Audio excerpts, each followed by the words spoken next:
Chapter 4 chemical bonding dipole. Dipole आपको बता दिया, एक बार फिर से बताया तो डाई का मतलब क्या होता है टू, पोल का मतलब चार्जेस।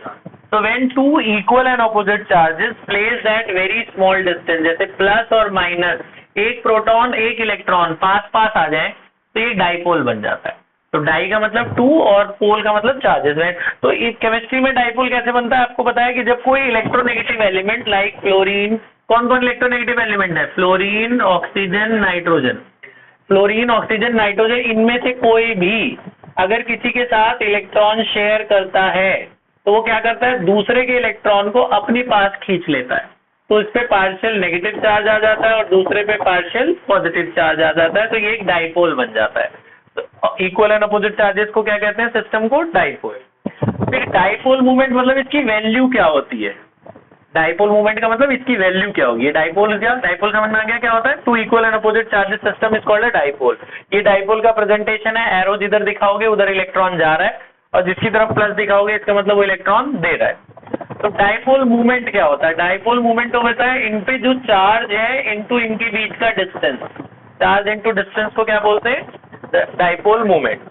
ऐसा है, ठीक है। चार्ज कोई भी एक वैल्यू ले लेना, वैल्यू सेम होती है, और डी क्या होगा, इन दोनों के बीच का distance. SI unit of dipole movement is, बोलो, SI unit of dipole movement is coulomb metre. और दूसरी यूनिट क्या होती है, डेबे। एक डेबे में कितने कूलम मीटर, 3.35 इंटू 10 की पावर -30 कूलम मीटर।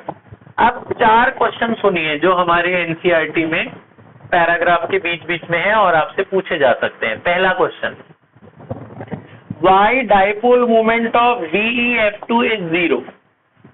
इसका डाइपोल मूवमेंट 0 क्यों होता है। अब आपको कैलकुलेशन नहीं करनी, बस आपको स्ट्रक्चर से याद रखनी है वैल्यू, कोई आपको कैलकुलेट करके नहीं दिखाना फिर केमिस्ट्री में, ठीक है। ये नेक्स्ट ईयर ये टॉपिक फिजिक्स में भी है, डाइपोल मूवमेंट पहले ही चैप्टर में, वहां पे कैलकुलेशन है। यहाँ केमिस्ट्री में कोई कैलकुलेशन नहीं, बस आपको सिंपल थ्योरी याद रखनी है।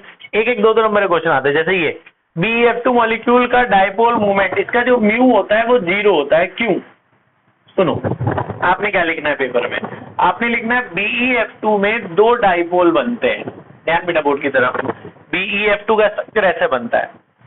मैंने आपको बताया इलेक्ट्रॉन कौन खींचेगा, जो ज्यादा इलेक्ट्रोनेगेटिव होगा। डाइपोल किसकी तरफ बनेगा, फ्लोरीन की तरफ। तो एक डाइपोल ये बना और एक डाइपोल ये बना, दोनों सेम डाइपोल है और दोनों ऑपोजिट डायरेक्शन में, एक इधर से खींच रहा है एक उधर से खींच रहा है, दोनों इक्वल एंड अपोजिट है, तो नेट डाइपोल मोमेंट कितना हुआ, 0। बस इतना ही लिखना है, सिंपल। एक इधर से एक इधर से, दोनों इक्वल एंड अपोजिट है, दोनों के फोर्स सेम है, दोनों का सब कुछ सेम है, तो नेट डाइपोल मोमेंट की वैल्यू क्या आई, 0। तो बस इतना ही लिखना है पहले क्वेश्चन का आंसर। क्वेश्चन नंबर 2, अगला क्वेश्चन है वाटर का डाइपोल मूवमेंट क्या होता है। वाटर भी तो कुछ इस जैसा ही है, 3 एटम इसमें भी है 3 उसमें भी है, तो इसमें भी तो ऐसा होना चाहिए, O बीच में आता है, H इधर H इधर, एक इधर से खींचे एक इधर से खींचे, 0 होना चाहिए, लेकिन इसका 0 नहीं होता। वाटर का डाइपोल मूवमेंट 0 नहीं होता, उसका रीजन, वाटर का ना सीधा स्ट्रक्चर नहीं होता, ऐसा बेंट स्ट्रक्चर होता है। अब आपसे पूछे थी बेंट क्यों होता है, इसमें ना एक लोन पेयर होते हैं ऑक्सीजन पे, तो ये इसको धक्का देते हैं, इनको रिपेल करते हैं, तो इसकी वजह से ये थोड़ा बेंट हो जाता है, ठीक है। इन पे सेंट्रल एटम पे कोई लोन पेयर नहीं होता। बेरिलियम का एटॉमिक नंबर क्या होता है, 4। कॉन्फ़िगरेशन कितनी हुई, 2,2, 2 के 2 इलेक्ट्रॉन शेयर हो जाते हैं, लोन पेयर बचा ही नहीं। ऑक्सीजन पे 2 शेयर होने के बाद भी 2 बच जाते हैं, 4 इलेक्ट्रॉन बच जाते हैं, तो 2 लोन पेयर होते हैं। इस लोन पेयर की वजह से इसका बेंट स्ट्रक्चर होता है, तो उसका जो डाइपोल है वो ऐसे। अच्छा बताना, डाइपोल किसकी तरफ जाएगा, ऑक्सीजन की तरफ, हाइड्रोजन की तरफ। इलेक्ट्रॉन कौन खींचते हैं, ये तीनों, फ्लोरीन, ऑक्सीजन और नाइट्रोजन। तो यहाँ ऑक्सीजन है तो इलेक्ट्रॉन कौन खींचेगा, ऑक्सीजन। तो एक डाइपोल ये बना और दूसरा डाइपोल ये बना। अब ये इक्वल और अपोजिट तो है नहीं ना, ये था इक्वल अपोजिट तो कैंसिल हो गए, ये तो नहीं होंगे कैंसिल, तो ये दोनों ऐड होते हैं, ये दोनों ऐड होके इसकी एक वैल्यू आती है जो आपको याद रखनी है। कितनी वैल्यू थी, 1.85 डेबे, याद रख लेना, ठीक है। तो आपने यही बताना है कि इसका ऐसा स्ट्रक्चर बना देना, इस स्ट्रक्चर से वो पहला समझ जाएंगे, इस स्ट्रक्चर से वो दूसरा। ये बोलेंगे जी बेंट है, ये सीधा तो है नहीं कि कैंसिल कर दे, तो बेंट है तो ऐड होके इसकी वैल्यू इतनी आती है। तो आपको कैलकुलेशन नहीं दिखानी, वैल्यू याद रखनी है।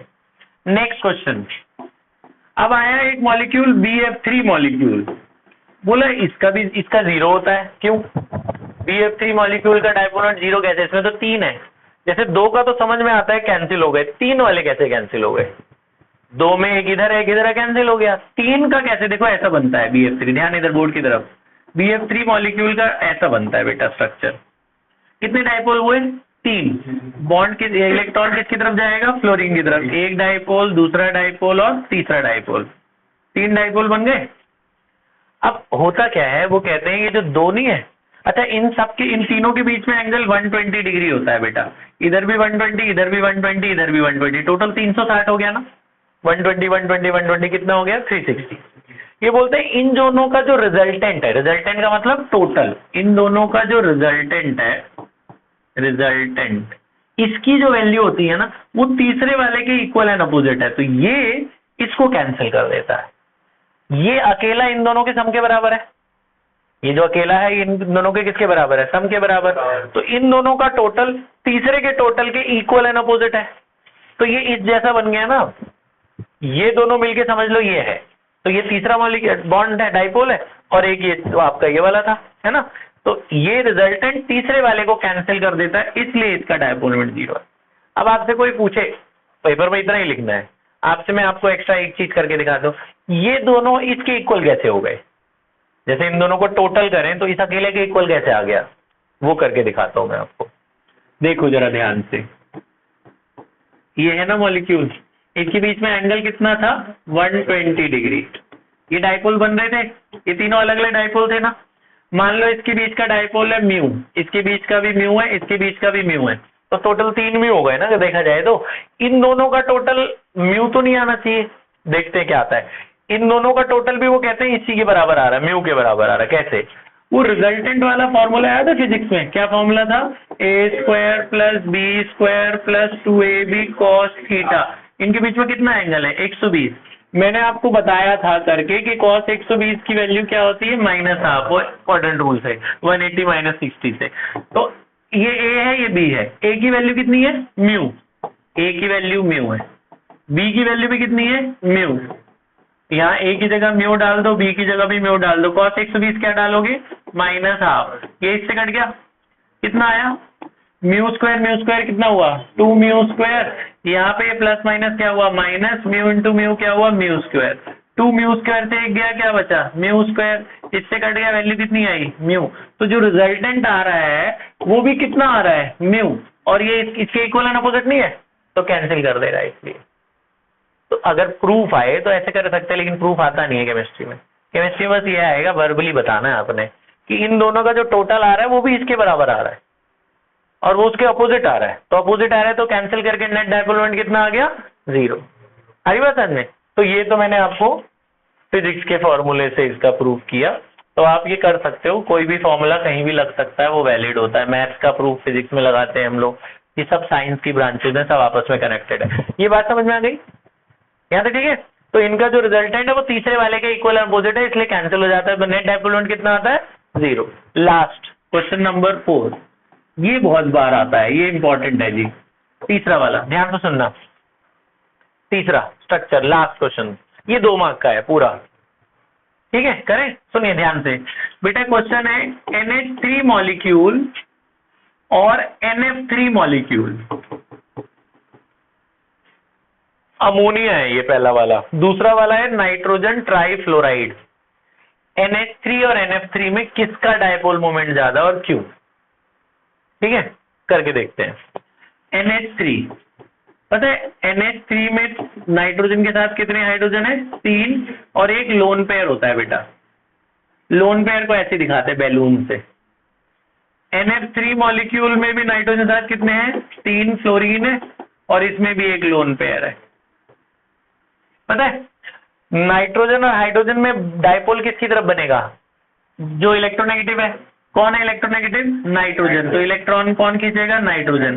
तो इसमें कितने डाइपोल बन रहे हैं, 3 डाइपोल बन रहे हैं। ये जो लोन पेयर देख रहे हो ना, ये भी एक डाइपोल बनाता है, ये बाहर की तरफ जाता है हमेशा। जो लोन पेयर है ये बाहर की तरफ जाता है, याद रखना। इसे लोन डाइपोल कहते हैं, लोन पेयर डाइपोल। इन्हें बॉन्ड डाइपोल कहते हैं, इन्हें क्या कहते हैं, लोन पेयर डाइपोल। तो कितने डाइपोल हो गए इसमें, 4, 3 लोन पेयर वाले और एक बॉन्ड पेयर वाला। लोन पेयर वाला हमेशा बाहर जाएगा, हमेशा। और ये वाला किधर जाएगा, जिधर इलेक्ट्रोनेगेटिव है उधर जाएगा। इन तीनों का जो टोटल है इन तीनों का जो रिजल्टेंट है, ये तीनों अंदर की तरफ नहीं जा रहे, तो ये तीनों ऐड होके, इन तीनों की वैल्यू जो ऐड होके आती है उसी तरफ जाती है। किस तरफ? जिस तरफ वो लोन पेयर वाला जा रहा है। तो यानी कि 1 2 3 4, आप देखो ये सारे एक तरफ नहीं जा रहे, तो ये सारे ऐड हो जाते हैं। सारे ऐड होके इनकी जो वैल्यू देती है वो कितनी लिखवाई थी? 4.90, ये लिखवाई ना। तो ये सारे ऐड होके नेट डाइपोल मोमेंट इतना देते हैं। आपको वैल्यू याद रखनी है, आपने कैलकुलेशन नहीं करनी। ऐड क्यों हुए? सब एक ही डायरेक्शन में नहीं जा रहे, ऊपर ही, है ना। अच्छा, इसमें आ जाओ। नाइट्रोजन और फ्लोरीन में ज्यादा इलेक्ट्रोनेगेटिव कौन? Fluorine. Fluorine is the most electronegative element, तो इलेक्ट्रॉन कौन खींचेगा? फ्लोरीन। तो डाइपोल किसकी तरफ बनेगा? फ्लोरीन की तरफ। तो एरो फ्लोरीन की तरफ दिखाना। अच्छा, लोन पेयर वाला डाइपोल तो हमेशा बाहर ही जाता है। अब आप देख रहे हो 3 इधर जा रहे हैं और एक ऊपर जा रहा है, तो 3 में से एक तो कैंसिल ही हो जाएगा। 3 में से एक कट गया, बचे कितने? 2। ये प्लस माइनस कट गए, एक उधर जा रहा है, एक उधर जा रहा है, 2 तो बच गए। तो जो 2 बचे, इनकी वजह से वैल्यू कम आ जाती है। इसमें 4 थे, इसमें कितने हैं? 2। तो इनकी वैल्यू कुछ आती है 0.80 10 की पावर -30। तो कम नहीं हो गई इसकी वैल्यू। क्यों? क्योंकि इधर ऑपोजिट डायरेक्शन की वजह से, और ये सब एक ही डायरेक्शन में इसलिए ऐड हो गया। तो ज्यादा डाइपोल मोमेंट किसका? NH3 का। बस यही क्वेश्चन है, सिंपल। तो आपको रटना है ही नहीं, बस ये स्ट्रक्चर याद रखना, उसी को वर्ड में लिख देना। जो उतना बड़ा लिखा है उसको वर्ड में लिख दो, रटना है ही नहीं कुछ भी केमिस्ट्री में। आ रही बात समझ में? तो ये बना लो आप सारा, पॉज कर ले बेटा।